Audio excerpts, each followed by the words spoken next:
Good evening. Good evening. It's good to see everybody out tonight, and hope you can bear with me. I'm not cold, so trying to just get through. Today's lesson is entitled "A Mind to Work." As we come into the new year, we need to think about having a mind to work, the work that is to do. In Nehemiah 4, verse 6.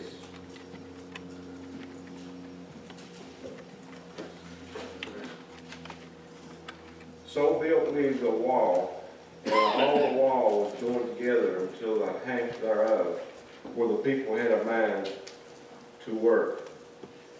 Having a mind to work is having a mind that recognizes the need to work, desires to work regardless of personal interests, and will work even under adverse circumstances. Tonight we need to encourage each and every one to have a mind to work for this new year. Under the leadership of Ezra and Nehemiah, the Jewish people returned to Jerusalem after the Babylonian captivity. It was there that they began to rebuild the walls of Jerusalem. The Samaritans opposed the work of rebuilding the walls, though. Yet the Jewish people had a mind to work, and the criticisms weren't going to stop them from their labors. So we read that the work progressed and they built the walls. When we think about work, we usually think about our jobs. Work isn't necessarily something that we may enjoy doing. Some do and some don't, but many people don't enjoy the work that they do. There's a reason for that. Work is man's punishment for Adam's sins, according to Genesis 3:17 through 19. However, we recognize that it must be done, and so we do it. Each and every one of us has to work. Some work is pleasant, and some work is not. Sometimes we enjoy the work we do, and sometimes we don't enjoy the work we do, and we have to do it. In contrast to physical work that we do, God has spiritual work for His people. This work is a labor of love, not a labor of necessity. We do this work because of our love for God and His kingdom. A mind to work is a mind that first recognizes the need to work. We as Christians need to recognize the need to work. There's much work to be done, and there's many things that each one of us has the ability and expertise at doing. There's things that some people may not be the best at, and other people are, but everyone has something that they can do that they enjoy doing. But there's times that we may not enjoy what we're doing, but it's still work that needs to be done. The Lord has given us His commission. Matthew 28:18-20, make disciples of all nations. That's our task, make disciples of all nations. We have a commission to work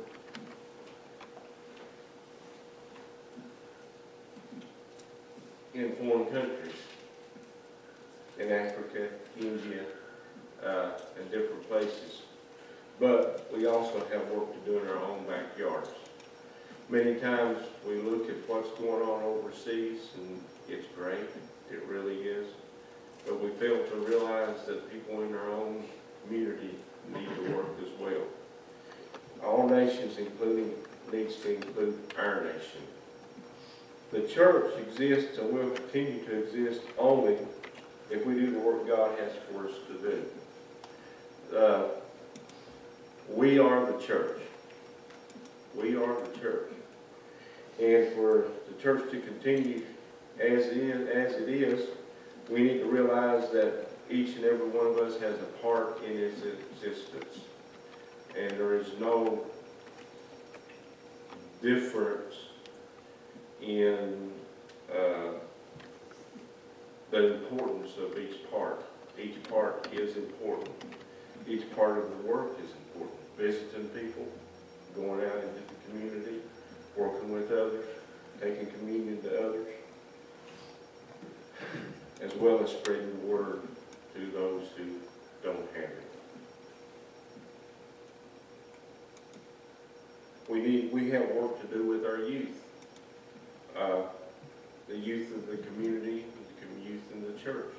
We have work to do with elderly, visitations, and the like. We have work with benevolence to do, and we have work of evangelism to do. All those things are important aspects of being a Christian. We need to do the work before us, and there's much to be done. There are those who need to be shown what to do. Sometimes we don't realize that things needs to be done.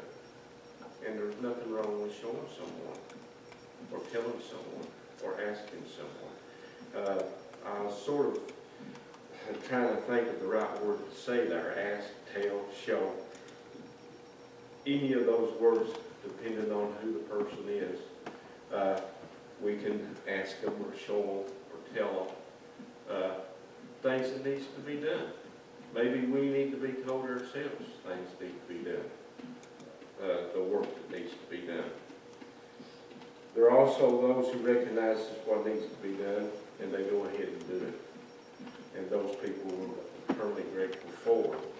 But those people also are the ones that need to be leaders in showing the rest of us sometimes what needs to be done. We need to do what needs to be done regardless of if we have to be told to do so. Ecclesiastes 9 verse 10 states, "Whatsoever thy hand findeth to do, do it with thy might." We need to do things the best of our ability. Some of us are talented in some people are talented in some things, and some are more talented than others. You definitely don't want me up here to try to sing. There's no way I can do something like that, but there's other things that I may be able to do. There's others out there that feel the same way. I'm not too good at some things, but there's other things that we may be able to do. And if we find that we need to do it the best of our ability. Sometimes, though, we're asked to do things we're not the best at, but we need to still do it the best that we can do. Don't wait around for someone to tell you. Just get busy and do the work. We need to be encouraging to others. In this new year, we need to encourage one another to do their work as well. Sometimes we look at people and we notice, we think, what's wrong with them? You know, what's bothering them? Why are they not as involved as they were before? Maybe they don't realize that they weren't. Believe it or not, there's times that people get other things going and they may be worrying about stuff, and we're only human. We have weaknesses, and we have problems of our own sometimes, and sometimes a word of encouragement is necessary for that person, to get them back involved, to get them around, to come around. You know, maybe they don't even realize they're doing it. You know I've been guilty of doing stuff like that myself, and I know people may say, you know, what's wrong with you? I don't know. That's the way we are. We sometimes go to the wayside sometimes and sort of get in our own little world and get stuck there. If you see somebody that needs some encouragement, talk to them. You're not going to hurt anything. Give them encouraging words. See what's going on. Help one another. Let them know that you're there for them.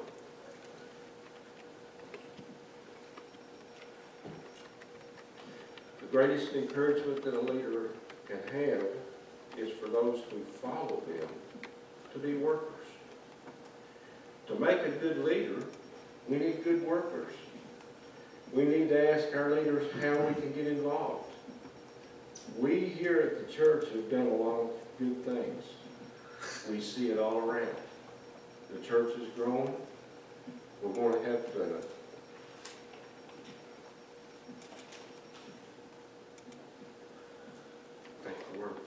build out.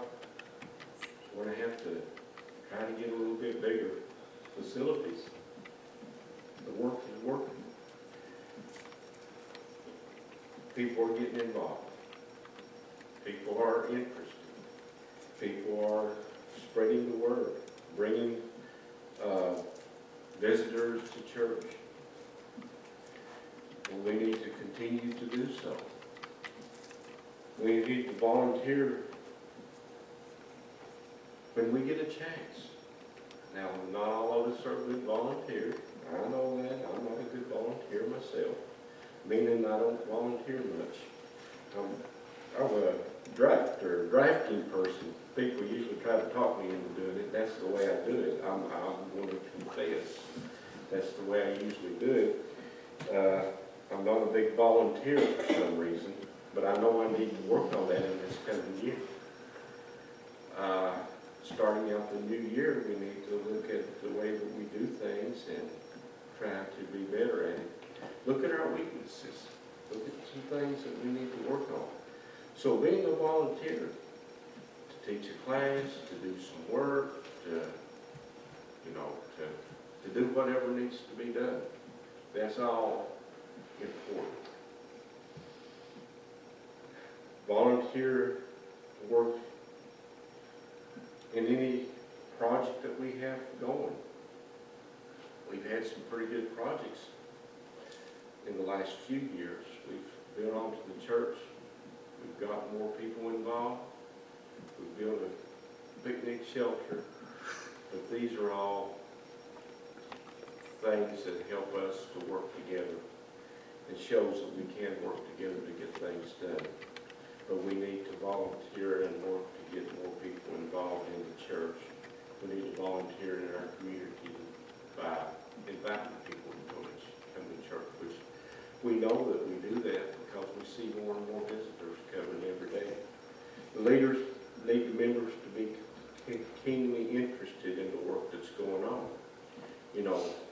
Us as the leaders need to know that we have the support of everyone else. We need to support one another as we support each other. We need to work regardless of our personal interests. We each have a personal life. It's often convenient to excuse ourselves from the Lord's work, to attend our own personal work or desires. We need to try to put that stuff aside. And we need to put the Lord's work first. When it comes to the Lord's work, we need to avoid the kind of attitude where we are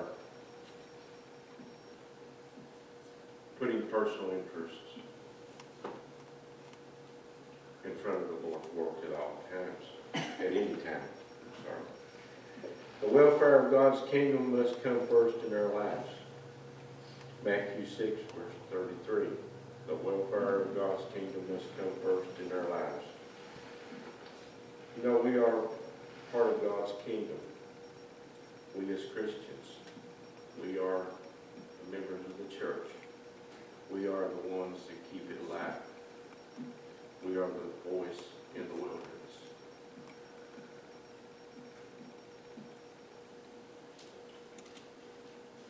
We each need to make some sacrifices in our personal life.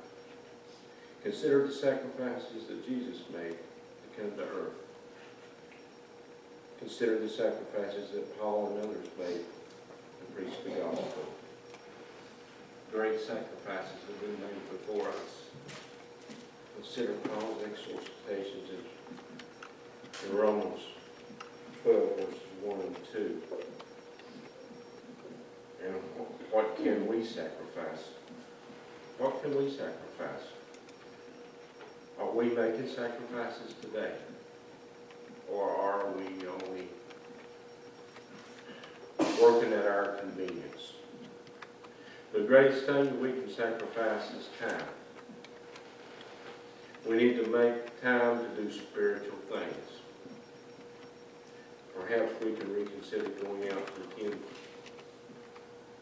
church functions. Perhaps we can reconsider how we use some of our holiday time. Perhaps we can reconsider how we use some of our weekend time. We can use this time in many ways to help the church. I know we mentioned some of them earlier. Visiting the sick, helping with the church building, meaning the physical building, physical property, we've helped visit those who are at home and can't come out to church. We need to check on those who are at, or maybe they didn't come today, and see if they're all right, give them a phone call, see if everything's okay with them. Perhaps we consider how we use some of our weekend time.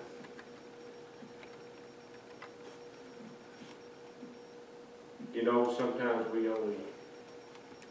need to realize, I guess you could say, that we're Christians all the time, not just the times that we are in the church building.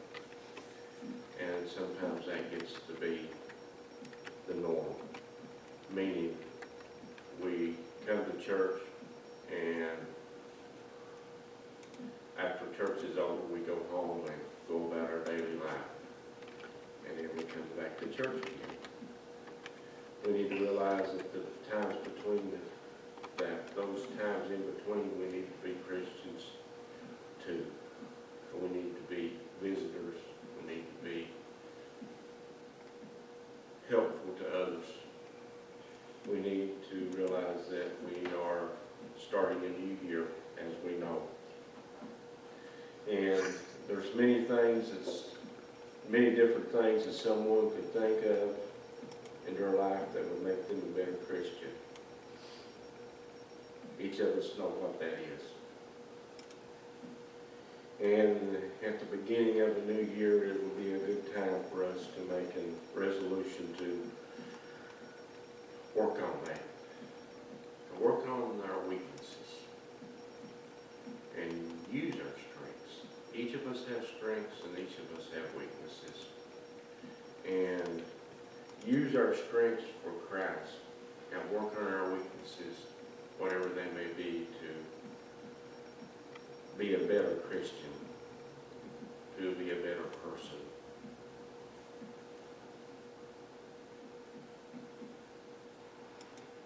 We need to make a resolution to work even under adverse circumstances. You know, sometimes we decide or say we're going to do something. Maybe we're going to talk to someone about Christ, or maybe we're going to visit someone, or something like that, and for whatever reason we change our mind. We put it off. Maybe something comes up. Some kind of adverse circumstance happens. Something that maybe doesn't make it convenient. We need to be able to work under those circumstances also. Work as Christians. How do we respond to adversity? Look at an example of early Christians in Acts 8:4. They, therefore, that were scattered abroad went about preaching the word. Therefore, they were scattered abroad. They went about preaching the word. Make the best of what we've got. They used that adversity to grow. Are we going to let adversity will to us? Are we going to let adversity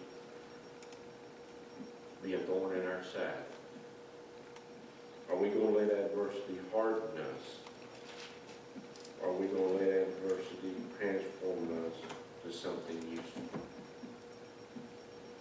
Consider 2 Corinthians 2, verses 14 through 16. But thanks be to God, who in Christ always leads us in triumphal procession, and through us spreads the fragrance of the knowledge of Him everywhere. For we are the aroma of Christ to God among those who are being saved and among those who are perishing. To one a fragrance from death to death, to the other a fragrance from life to life. Who is sufficient for these things? We cannot afford to let criticism stop us from doing the Lord's work. You know, we live in a world that is more and more critical of religion, of Christ. And we know it, we see it all around us. It's easy, and we're not going to let it stop us. But it's easy to get discouraged, to get depressed about it. You know, you're like, that's all you hear. We cannot let things get us down as Christians. We know the truth, and we have to spread the truth wherever we go. We cannot afford to let criticism stop us from doing the Lord's work. We cannot afford to let criticism stop us from doing the Lord's work. In our text in Nehemiah, the Samaritans were fiercely critical of the work of the Jews. They did not let that criticism stop them.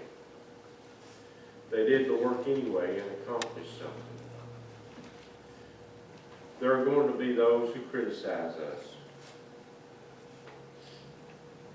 There's going to be times when we're down, maybe, when we need to pick ourselves up, cheerfully go about our way. As Christians, we have the greatest power in all on our side, and that's Christ. There are going to be those who continue to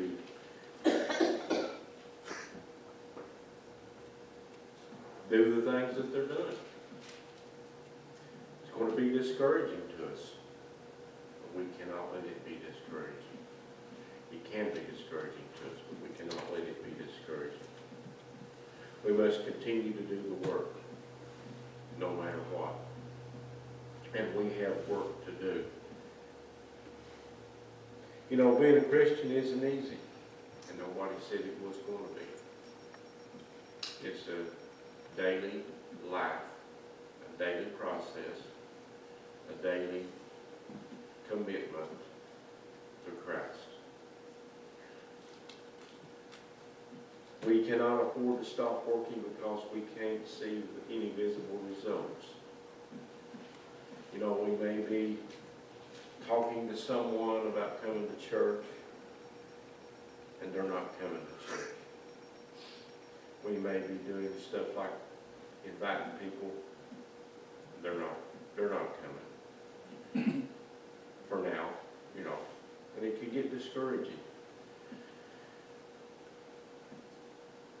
But it may just take one more invite to change their mind. Consider Noah.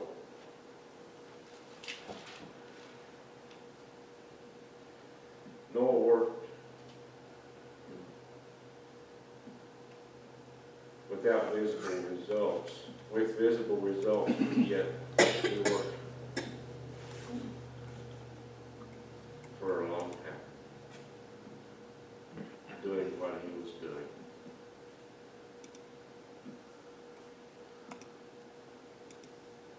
And he didn't see any visible results for a long time. For over 100 years, he preached without any results at all. Yet when the flood came, he and his family were saved. If we do nothing more to save our own families, we will have accomplished something. God's work must go forward regardless of the visible results. We do things and expect immediate results. And it's a long time coming sometimes.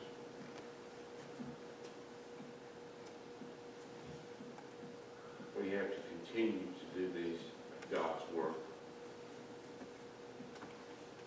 even without any visible results for now. And in this coming year, we need to continue to have a mind set to work.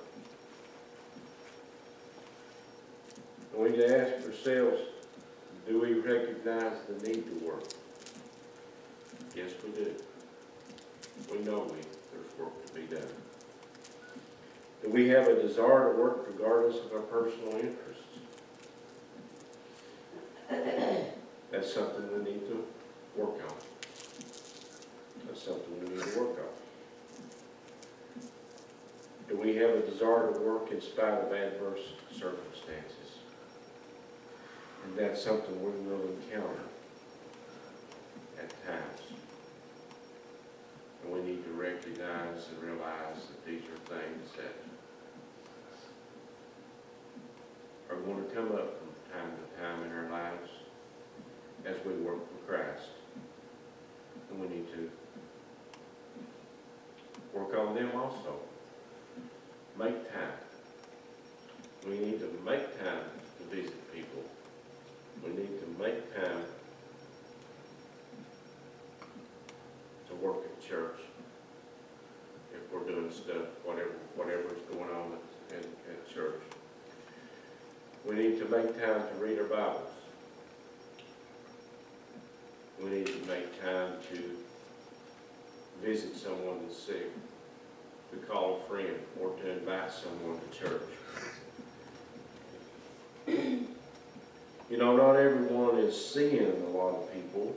I mean, we all live in different situations in that sometimes some people see a lot of people throughout the day and some people don't. But you need to work in your own circumstances. If you see someone, if you have a friend, we all know someone that we can invite to church. And again, I'm saying I know it happens. We're doing that work. We see more and more people at the church building.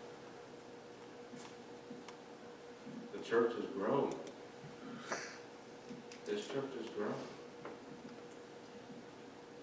I've seen it happen.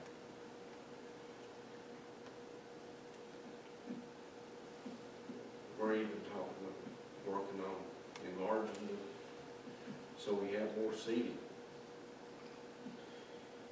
It's working. It is working. We just got to continue what we're doing. We're doing it right.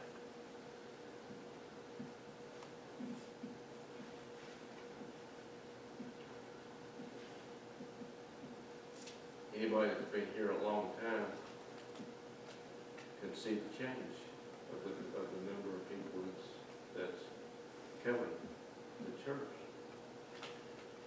So we're inviting people, we're doing the work, and it's working.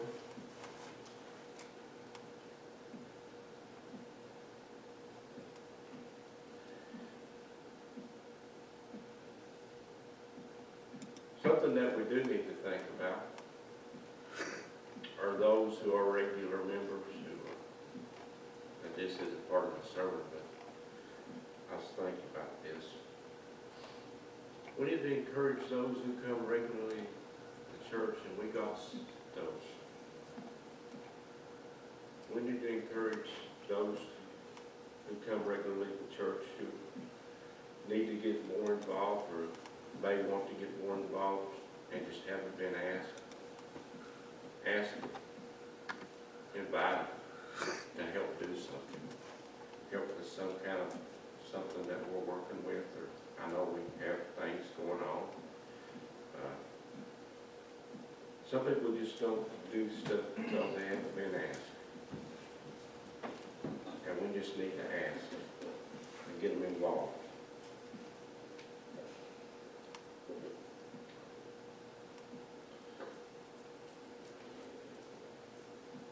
tonight, the greatest thing you can do to start the new year is accept Christ as your Savior.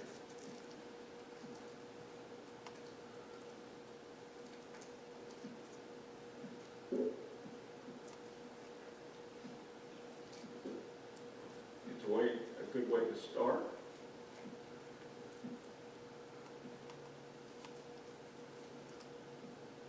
The rest of your life. It's a good way to begin this new year.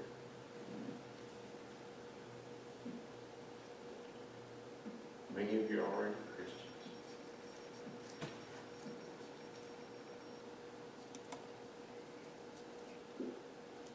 But we can make a resolution to invite more people to church, to talk to more people, to be an influence in somebody's life in some way.